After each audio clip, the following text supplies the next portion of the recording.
Okay, so I am here now with Gail Heriot, who is going to talk to us about Proposition 16. Gail, thank you, welcome, and thank you for being here. Thank you for having me here.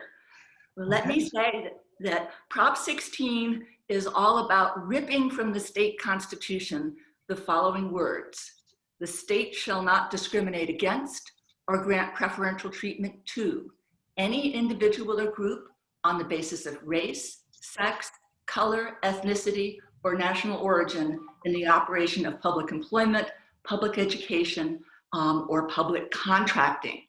Those words were put there by Proposition 209, which was voted in by Californians by a very large margin back in 1996.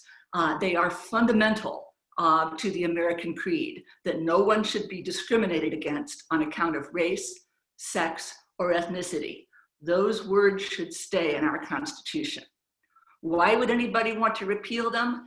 Alas, I think the answer is obvious. The legislature and many of our California leaders want to be able to discriminate and grant preferential treatment on the basis of race, sex, color, ethnicity, or national origin. I'm here to urge you not to let them. No government should be trusted with that power, and California is certainly no exception. Please vote no on 16. The effort to repeal Proposition 209 is part of a general trend by our governor and our deep blue legislature to be what they call woke. Recently, Governor Newsom approved a clearly unconstitutional bill mandating racial and LGBTQ quotas for boards of directors of private companies. That's pretty brazenly unconstitutional. He also signed legislation creating a task force to examine the possibility of slave reparations, even though California was never a slave state. A third example was this summer's legislation forcing California State University students to take an ethnic studies course in order to graduate. If a conservative legislature had attempted to interfere with a curricular matter like that, the mainstream media would have gone bananas. But let me talk specifically about Prop 16's effort to repeal Prop 209, because I believe that by far it is likely to be the most consequential of these measures. Moreover, rejecting Prop 16, if we can do it, will send an important message all across the country that even in deep blue California, voters are rejecting the radical identity politics agenda that has been dominating the news this summer. Back before Prop 209, the University of California was granting very large preferences in admissions to students for what were then underrepresented races. We're not talking about a gentle thumb on the scale in favor of minorities here. We're talking about very large preferences worth hundreds of points on the SAT standardized tests. It is also extremely important to understand that the purpose of the effort to repeal Prop 209 is not to help the disadvantaged. Under current law, the University of California is free to give a leg up in admissions to students from low-income families or to students whose parents didn't have a chance to go to college. And it does so, no matter what their race: Black, white, Asian, Latino, whoever needs the help. That's in part actually thanks to Prop 209, since it essentially forced the state to turn away from defining disadvantage in terms of race, sex, or ethnicity, and instead looking at disadvantage on a case-by-case, individualized basis. So instead of helping the disadvantaged, the point of Prop 16 seems to be to allow the UC and other state agencies to give preferential treatment purely on the basis of race or ethnicity. Its effect will thus be to benefit students from higher income families who happen to be the right race or ethnicity. That makes no sense. In 2007, then Senator Barack Obama was asked, should your daughters be given an advantage in college admissions on account of their race? And he answered, no. And I think almost all Californians, when they understand that that's what this is about, will agree. Weirdly, it's not even necessary in order to achieve the racial diversity that the University of California says it needs to pass Prop 16. Right now, under the law as it exists today, under Prop 209, 41% of University of California students in the entering admitted class are from underrepresented minorities, that is African Americans or Latinos. And so there's already a great deal of racial diversity at the University of California. The same is true for public employment and public contracting, in the sense that in general, I think most Californians agree, contracts should go to the lowest qualified bidder. Jobs should go to the most qualified person. But the state of California is free, if it wishes to do so, to have programs that benefit, for example, the chronically unemployed. There's nothing in Prop 209 that prevents that. There's nothing in Prop 209 to prevent the state of California or municipalities from giving a little leg up to very small or very new businesses. But special breaks should not be given to individuals simply because of their race, sex, or ethnicity.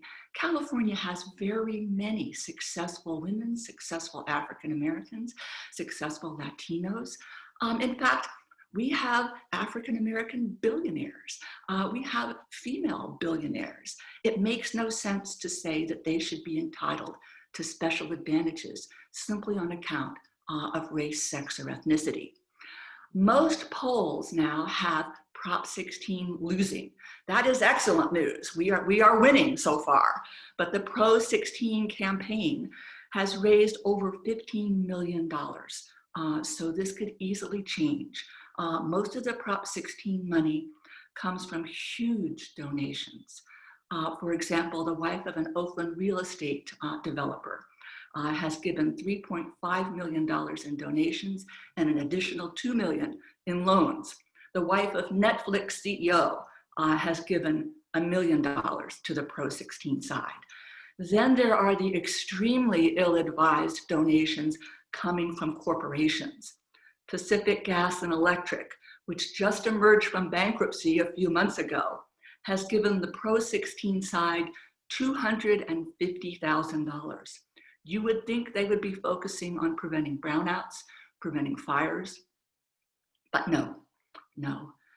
Instead, what seems to be important for public utilities these days, at least in California and maybe across the nation, is to be woke. Another example, Kaiser Foundation Health Plan has given over $1 million to the Pro 16 side, rather than spending that money on dealing with the COVID-19 crisis. It's almost as if corporations that can least afford to be distracted from their core mission are the ones that are leading the charge for Pro 16. By contrast, my side of the issue, the no side, has raised a little over $1 million. So we're being outspent by about 15 to 1. Our largest single donation is for $50,000 from an organization known as Students for Fair Admissions. They are the organization that is fighting anti-Asian discrimination at Harvard University. Overwhelmingly, our donations are for $200, $100, $50, chump change by the standards of the yes side. Many of our no side donations come from recent Chinese immigrants who don't have a lot, let me tell you. They left China precisely because the government there was doing things like choosing who gets into the university, who gets a contract, who gets a job based on ethnicity and based on adherence to the communist ideology. And here they come to California and things are not quite what they were hoping they would be. They have been willing to sacrifice a lot in order to ensure that the system will be fair to their children and grandchildren and to yours and to everyone's. So help us out if you can. If you can donate by visiting our website, you can just Google No on Prop 16. That's No on Prop 16. We are Californians for Equal Rights. There is nothing more important on the California ballot this year than defeating Prop 16. We all know that California's electoral votes are not likely to go to Donald Trump. So this is our best chance to do something important. And I hope that you'll join me in voting no. And I'm happy to take any questions that you might have.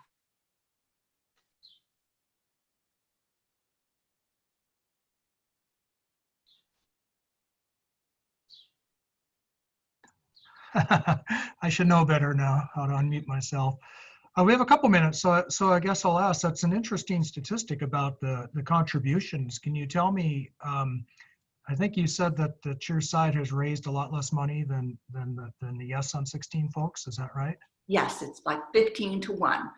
15 to 1. Yeah, the Yes folks have. I can't remember at last count whether it was 18, but it's 15 to 18, somewhere in there, and it keeps growing. Whereas we have a little bit over $1 million right now.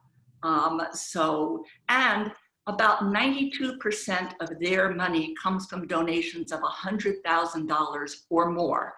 On the other hand, our largest donation is half that, $50,000, and 2/3 of our money comes from donations of $1,000 or less.